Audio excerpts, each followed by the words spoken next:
Hi everyone, so it is time for a writing update.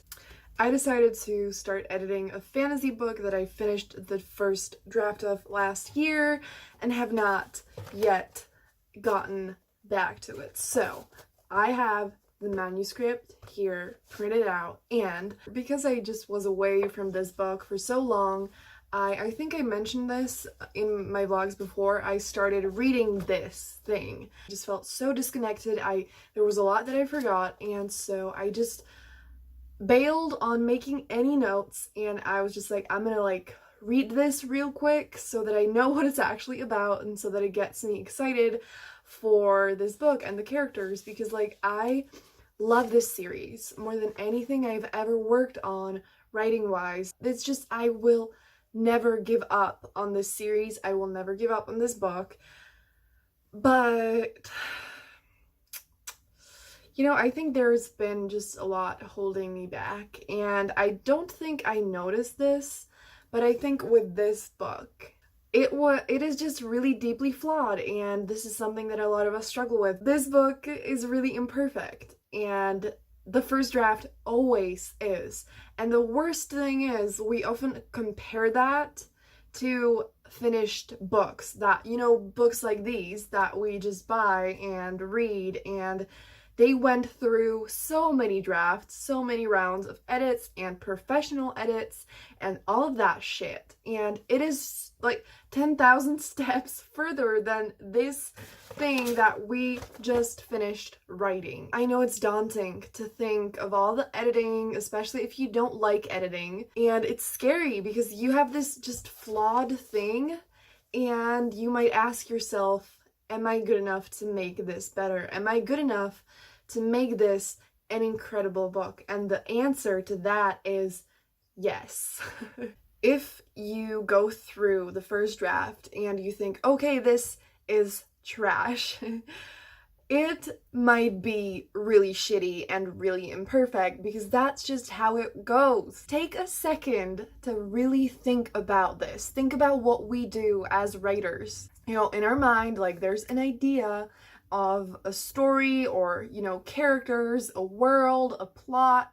It is something we cannot touch. We cannot see.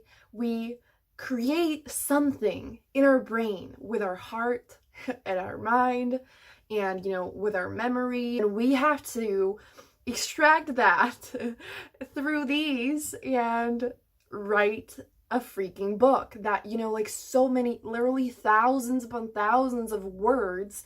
We have to write that from just the shit that's in our mind. How should the first time that we put our ideas, something that's in our mind, on the paper into something that you can see a bit more, that other people can then read, and then they will see what was originally in your mind? The first time we do this, it can't be perfect. The first draft is just you telling yourself the story. And yes, it is frustrating because it takes so long, and then you think, okay, so I spent so long working on this, and I'm now supposed to do how many rounds of edits. It is daunting, it is scary, it is a lot, and it can be overwhelming, but that just honestly shows how badass we are. We are so cool. Writing is so cool. And you maybe think so, when you think about books that you have read, but don't forget to think that about the books you've written too, because no, they're not perfect, especially not at the beginning, but books don't exist to be perfect. There is something that people will hate about every single book. There are flaws in every single book, and it is something that is very, very subjective. And I've already talked about this in my previous vlogs. You can binge watch that if you want. I'm going to link the playlist down below, but we're all good at different things. We all have different strengths, and that is what we need to focus on. And the thing that I wanted to chat about real quick right now is I suck at descriptions. When I read, I don't really pay that much attention to the language, which means then I don't really get that much better at it, and it is just not my strength. You know, my strength lies in dialogues and the whole like ideas, the scenes, the meaning, the feeling, the characters, the love, the relationships, and everything. I am not that great at describing things. And most certainly not, you know, like setting the scene and describing what's going on and describing the room, and it is not great because I write fantasy books. Is there any world building and descriptions of the world in this? No. It is the first book, you know, and it sucks. But am I going to let the fear of editing, because I've never edited before, stop me from making this book better and making it, you know, into something that I'm really proud of?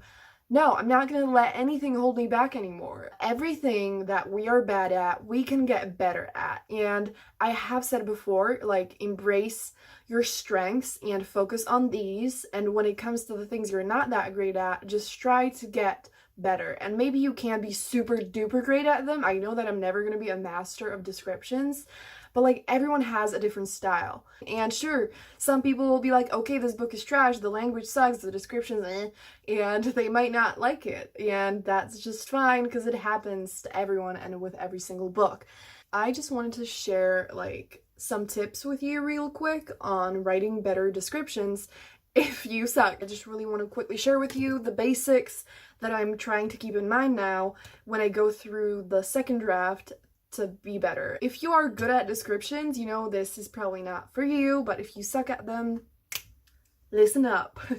First thing is 5 senses. Use all 5 senses. And okay, like, you can't write a scene and just like throw every single thing in there, really random shit. I know that in my case, I do a lot of repetitive things, and so the only senses I use are kind of like, okay, that's not really a sense. A lot of it is just how the main character feels, and then kind of mostly what they see, and especially focused on other people. So like what they see other people doing, because I'm a very people-focused person, and so it's rarely that the main character actually really describes the surroundings, because I am really, really bad at this. So, you know, just try to have a variety and try to just describe more of the 5 senses. Number 2 is don't state the obvious. Say what's meaningful, what's important for the story. So, you know, when you set the scene, it's not smart, if you're like me, to start suddenly, you know, describing everything. Because, like, the reader doesn't need a clear, perfect image of the room. They are just gonna, like, imagine something, and it doesn't matter if the walls are light pink or light blue. What matters if maybe there's like blood smeared on there, you know? Make sure to describe something that actually means something instead of just saying random details that are like. Number 3 is use adjectives and adverbs. This is, I think, one of these things that a lot of people are gonna be like, hang on, no. If you just don't describe anything ever, using adverbs and adjectives, and not only, you know, the super basic ones like pretty and beautiful and ugly and bad and good. Like, again, don't overdo it. Don't use like really weird words no one will understand. But just, again, variety is extremely important. And I think that is why the language and descriptions in my book suck so bad, because there's no variety whatsoever when it comes to anything. So the next thing is metaphors. Again, don't overdo this. I think overdoing this would not be great. If you find yourself, you know, only using adjectives and everything, then try to use some metaphors or comparisons to describe something. And I think, you know, to make your writing rich and really nice and so much better is really to have variety. I've said that like 10 times already, but I'm gonna say it again because that will make it so much better. Because having repetitive things is not good. Maybe there will be people who won't care and won't notice, but it's just not gonna be the best that it can be. And last thing is bigger variety of physical movements. You want to like describe what everyone is doing, and that shows emotion and everything. That is great. But this is another thing that I do that is really bad. I just use words like shrugged and grinned and smiled and laughed and chuckled and frowned, raised their eyebrows, and basic shit. And there's nothing wrong with these that I said. I personally don't think so, at least. But it is not great if on every single page you have that. This is actually something that I'm really trying to work on, and there's a book that's called the Emotion Thesaurus. I'm going to pop it up on the screen and link it down below. I have been recommended this book many times. It just gives you so many suggestions on things like this, on how to describe emotion through movements and other things like that. And it's actually really, really helpful, like anger, sadness, fear, and it will give you so many options. And I think that is really, really helpful if you are really bad at this. So these are some of the basic, hopefully a little helpful tips on just writing better descriptions that I wanted to share with you today. Tell me in the comments down below what your strengths are and what you think your weaknesses are, because if I know what to do to help you out to get better at the things you're not great at, then I would love to talk about that in another video. If I don't know, then I can ask my amazing writing community on Twitter and then just make some videos on like what I learned and how I'm trying to implement that in my writing and everything like that. Just like a quick update on how I've been doing with my writing. I feel much better. I feel pretty great, but I have not been writing every day. Last week, I did tell myself that I would focus on the readathon, which I have uploaded vlogs for, so link is in the description box, and I'm going to pop it up on the screen so you can watch that if you want. But I was just like trying to focus on reading and told myself that I wouldn't have to do anything else. So like it's fine that I haven't been writing, but I really do want to start writing every day. And a quick thing that I want to mention is you don't have to write every day, especially if you're busy, if you have a family, if you have a job, if you just have a lot of things you have to do. You don't have to write every day. There's nothing wrong if you like write every week. There's nothing wrong with anything.